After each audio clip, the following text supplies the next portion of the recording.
bilionário do Nubank e a galera não botando fé no Bradescão, quem diria, hein? Parece que o jogo virou, não é mesmo? Será que vale a pena você investir o seu dinheiro no roxinho? E a queridinha do momento, porque que a Nvidia alcançou a incrível marca de 2 trilhões de dólares em valor de mercado. Donald Trump prevê o que vai acontecer se o Biden for reeleito, hein? Previsão apocalíptica. Bambam enfrenta Popó no ringue, sim, isso é notícia, e ganha uma boa grana para passar vergonha. Aconteceu a prometida, e um carro passou aqui nesse momento, a prometida manifestação pró-Bolsonaro. E sabe o que a imprensa internacional e a Polícia Federal comentaram sobre isso? É o que você fica sabendo aqui no seu Jornal de Quinta, edição de terça, regras mais confusas que o próprio Brasil.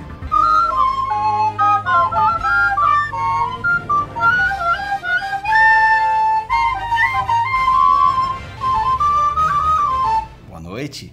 E o Nubank, hein, rapaz, divulgou o balanço do último trimestre do ano passado, fechando o ano anterior com um lucro líquido de 1 bilhão de dólares, 5 bi de reais. É mole ou o que mais, hein?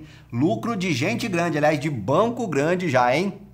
E pensar que a empresa dava preju até bem pouco tempo atrás, como diria a canção, ela poderia mudar o mundo, quem roubou nossa coragem, né? Eu acho que eu já fiz essa piada. Pra você ter uma ideia, o Bradescão que anda mais caído aí que o seu saldo bancário nessa última semana aqui do mês, fechou 2023 com mais de 16 bi de lucro. A verdade é que o mercado espera muito do Nubank e do Bradesco espera o contrário, espera que não caia, né, que o gigante não caia na parada. Mas será que vale a pena você investir o seu rico dinheirinho no Nubank, nas ações roxísticas? De acordo com o Rafael Ragazzi, que é analista da Nord Research, não.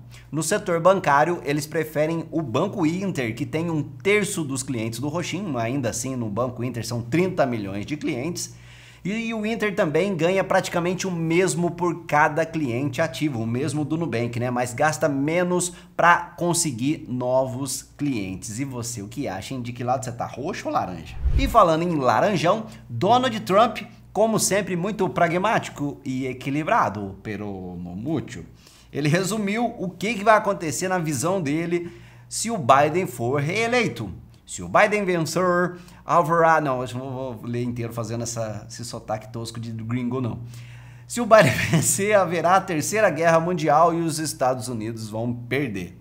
E ainda completou, no meu governo não tivemos guerras durante 4 anos. Eu evitei que guerras começassem e trouxe os soldados back home, de volta para casa. De acordo com o Laranjão, se tivesse no poder, ele teria evitado a invasão da Rússia na Ucrânia e Israel não teria sofrido o ataque terrorista do Hamas, que acabou desencadeando a guerra. Diz o Trump que ele teria imposto sanções econômicas ao Irã, o que enfraqueceria e quebraria o país e o Hamas, rapaz. Ele também criticou a atitude do Biden de ter retirado tropas do Afeganistão lá em 2021, se referindo àquele dia como o momento mais vergonhoso da vida dos americanos, acrescentando que isso permitiu que a China ocupasse a região. E mais uma vez ele criticou os imigrantes, comparando eles, acredite você, ao serial Hannibal Lecter do personagem lá do filme O Silêncio dos Inocentes. Ele disse que as gangues, o Hamas e a esquerda vão dominar as ruas com sua ideologia brutal. Me conta aí se você concorda com o apocalipse do Trump. Eu vou tomar uma água. Porque não tem apocalipse certo quando a gente maceta o apocalipse. E falando em ex-presidente de direita, esse último fim de semana aconteceu o prometido ato pró-Bolsonaro, uma manifestação que registrou a presença de bandeiras tanto brasileiras quanto israelenses, né? Teve até quem disse que é pró-Israel porque Israel é um país católico, menos, né? Só que não. É um país cristão, né? Que é errado também. O que naturalmente deu margem para que os comentários sobre a manifestação saíssem pela tangente. Por exemplo, né? O Javier Peruca, o Milei, viu a manifestação e falou assim, ó, Lula é pró-Hamas e Bolsonaro é pró-Israel. Na verdade, parece que o Peruca tirou o dia para xizar sobre a manifestação, sabe? O que é xizar, né? Agora, se você falar tuitar, você é velhão, velho de guerra. Agora é xizar o correto. Em outras postagens, ele falou que aquela foi uma manifestação contra o autoritarismo de Lula e a perseguição da oposição. Em mais outra postagem, o Peruca exaltou, abre aspas, como sempre aqui no canal, discurso histórico de Bolsonaro em defesa da liberdade. Fecha as aspas e para disfarçar o arroto. E ainda, outra postagem do Peruca, ele diz que aquela manifestação ali iria definir o rumo da política no Brasil e a resistência contra a ditadura do Lula. O jornal francês Le Monde destacou o seguinte, ó, em tradução livre nossa aqui, que a gente fala muito François. Apesar de sérias pendengas na justiça, Bolsonaro continua popular com sua base. Essa matéria do Le Monde começou com uma boa pergunta, olha aí, ó. Última resistência ou retorno político? E destacou um trem muito interessante. Tinha muita gente, é verdade, mas o povo estava bem, digamos, comedido. E o jornal explicou por quê, né? Por medo de serem presos por convocarem um golpe, esses bolsonaristas seguraram seus ataques contra os odiados juízes do Supremo Tribunal Federal. E para você ver como é que são as coisas aqui no Brasil, né? Por mais que o povo tenha se comportado bem, teve uma coisa que aconteceu e não tinha como evitar não. Sim, o Bolsonaro abriu a boca. Niki, o Bolsonaro falou, que é o português correto, Niki, a Polícia Federal diz ter percebido uma admissão de culpa. Por isso, a PF providenciou a transcrição do discurso e incluiu esse discurso aí nas investigações da tentativa de golpe. E, na verdade, a PF irá além, investigando não apenas as falas do Bolsonaro, mas a própria manifestação como um todo. Isso porque os investigadores estão vendo essa manifestação como uma espécie de provocação. Aliás, antes disso mesmo, né, o comentário do Supremo seria que se Bolsonaro desse um pio, ele sairia de lá preso. E eu fico até emocionado de ver que linda democracia é essa, né, que você não pode nem dar um pio que você vai preso. Mas enfim, voltando para o Le Monde, eles disseram o seguinte em tradução livre. No final desse dia, politicamente, Bolsonaro ganhou alguns pontos. No plano jurídico, essa manifestação adiantou bulhufas. Comenta aí o que você acha que vai acontecer daqui para frente no Brasil. E já os sites de aposta vão entrar firme nessa jogada aí para ver que fim vai ser do nosso país. E não se fala outra coisa em Wall Street, hein? A gente tá sabendo. Temos informantes. Nvidia atinge 2 trilhões de dólares em valor de mercado. Só em 2024, as ações da empresa já valorizaram 64%. E em um aninho, sabe quanto foi a valorização? Se segura aí, ó, 236%, meu amigo. E tem analistas comparando o desempenho da Nvidia, sabe com o quê? Com os fornecedores de pás e picaretas. Espera aí. Que nadaram de braçada durante a corrida do ouro nos anos 1800.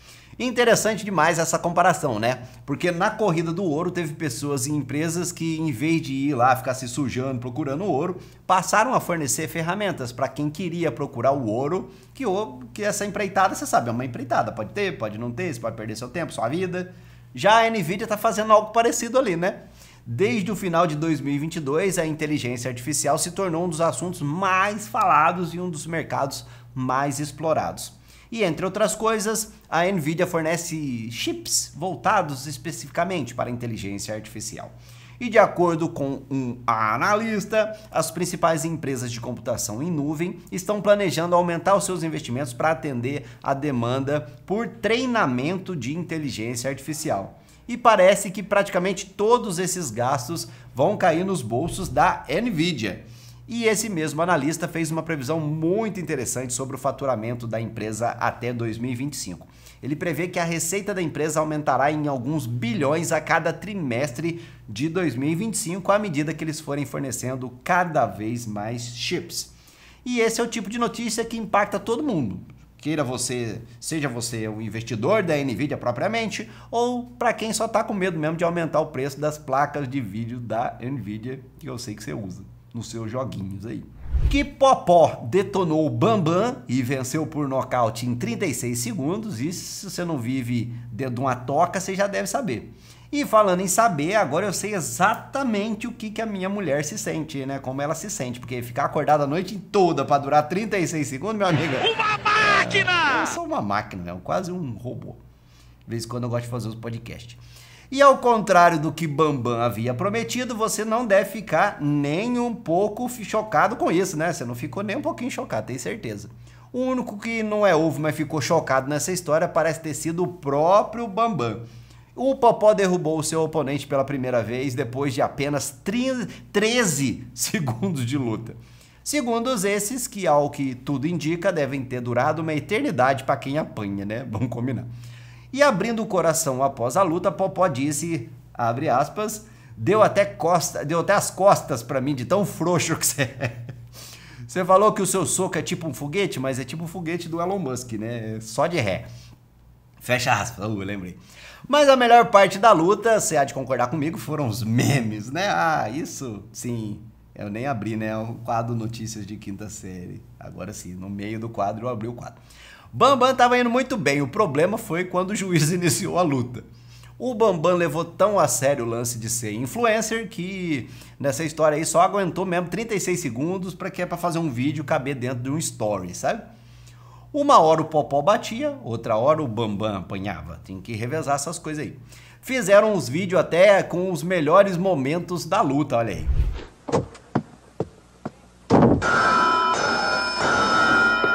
Você não vai com a minha cara? E já que a ideia é fazer referências ao Chaves, tem também esse meme aqui. Fizeram também, olha que incrível, um tira-teima para descobrir quem durou menos. City e versus Fluminense, lá lembra do jogo? Ou o Popó e o Bambam? Spoiler para você, por incrível que parível, o Fluminense durou menos. A visão do Bambam. Muito bom, né? Agora uma coisa pra você pensar aí, será que você desafiaria o Popó pra ganhar, pra uma luta, pra uma peleja? Deixa eu adivinhar, eu acho que dificilmente você faria isso, né? Mas, entretanto, vamos imaginar o seguinte cenário, ó. Você não luta porcaria nenhuma, como claramente é o caso do Bambam aqui, mas você tem um preparo físico razoável, como parece ser o caso do próprio Bambam. E vamos supor que você é amigão do Popó e vocês só estão pensando em uma forma ali de fazer uma grana extra juntinhos. E aí você chega pra ele, ó, bora lutar? A gente chama todo mundo pra ver, xinga a mãe pra promover a luta, sabe essas coisas? A turma vai pagar pra ver e a gente divide o lucro. É claro, né? Você vai pensar, no primeiro momento, na sua integridade física do seu belo nariz, da sua napa, né? Mas você faz as contas direitinho, você vê ali que, no fim das contas, parece que o empreendimento acaba sendo um sucesso, vale a pena, né?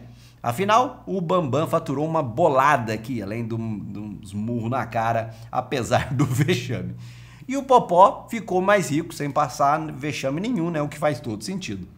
No decorrer da vida, o Popó investiu muito mais no boxe, então ele merecia mesmo ter um retorno maior. E com essa luta, o Bambam faturou cerca de R$1,5 milhão sem os patrocínios. E isso inclui o prêmio de participação, sim, meu amigo, ele recebeu um prêmio só por participar e perder. E também, sem contar aqui os prêmios que ele recebeu dos patrocinadores, entre eles o OnlyFans e ninguém mais, ninguém menos que a Nike, meu amigo. O Popó vem ganhando uma grana boa aí com essas lutinhas, não se sabe muito sobre o patrimônio dele, mas em 2020 ele se candidatou a vereador em uma cidade da Bahia e na época ele declarou que ele tinha um patrimônio de 6 milhões de reais. E de lá pra cá ele lutou contra o Whindersson Nunes e outros carinhas aí da vida. E estima-se que com isso ele dobrou o seu patrimônio nesse período. E aí, o que você acha? Valeu a pena essa jogada de marketing aí do Bambam? Valeu a surra e o vexame? Ou você acha que ele se jogou mesmo, já que sabia que ia perder, pra que ficar apanhando um monte de round seguido, né? Não esquece, se inscreve aqui no nosso canal pra você não perder nenhuma edição do nosso Jornal de Quinta, que tem na terça também. E lembra também que agora o seu Jornal de Quinta, não se esqueça, tem toda terça e quinta-feira, que foi o que eu acabei de falar. Compartilha com seus amigos para eles ficarem bem informados e também dá aquela força para nós. Comenta bastante aqui embaixo para ajudar no engajamento desse vídeo. Valeu, tudo de bom. Boa noite.